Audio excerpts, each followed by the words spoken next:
So I think you've heard tonight two very different visions for our country. One that is focused on the future, and the other that is focused on the past. So she just started by saying she's going to do this, she's going to do that, she's going to do all these wonderful things. Why hasn't she done it? She's been there for 3.5 years. A fierce exchange as Vice President Kamala-Harris and former President Donald Trump faced off for the first time on the world stage during tonight's presidential debate. And it was fiery. Good evening, and thank you for joining us for the news at 10. I'm Sabir Rayford. And I'm Matthew Smith. David Rose has the night off. And one of the most important debates of their careers, the two squared off with what may be their last appeal to voters. Election Day now just 55 days away, and as of now, no rematch is on the books. Connor Hansen is joining us live from Philadelphia tonight, where tonight's debate took place. Connor, this debate was very different.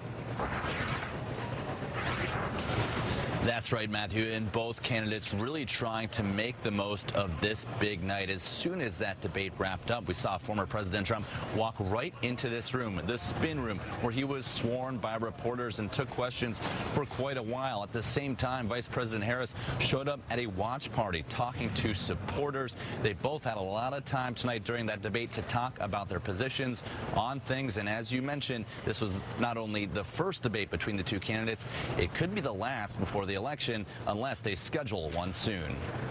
With less than 2 months until Election Day, former President Trump and Vice President Harris wasted no time diving into policy in their first face-to-face meeting in Philadelphia. The economy, the top issue among voters, taking center stage.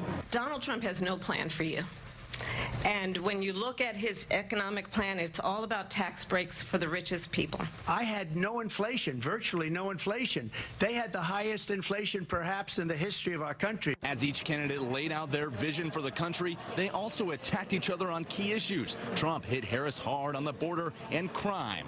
Crime in this country is through the roof, and we have a new form of crime. It's called migrant crime. Meanwhile, Harris went after Trump's record on reproductive rights. If Donald Trump were to be reelected, he will sign a national abortion ban. And moving on to foreign policy, the candidates spoke about the wars in Gaza and Ukraine. I will always give Israel the ability to defend itself, in particular as it relates to Iran and any threat that Iran and its proxies pose to Israel.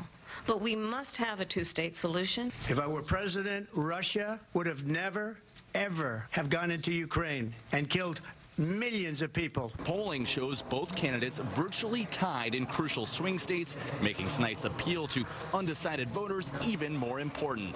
I pledge to you to be a president for all Americans. It's a very simple phrase, make America great again. If she becomes president, this country doesn't have a chance of success. And now that debate night is over, both candidates will be heading back to the campaign trail. But first, both of them will be attending events marking 23 years since the September 11th attacks in both Pennsylvania and New York. Matthew, Sabira.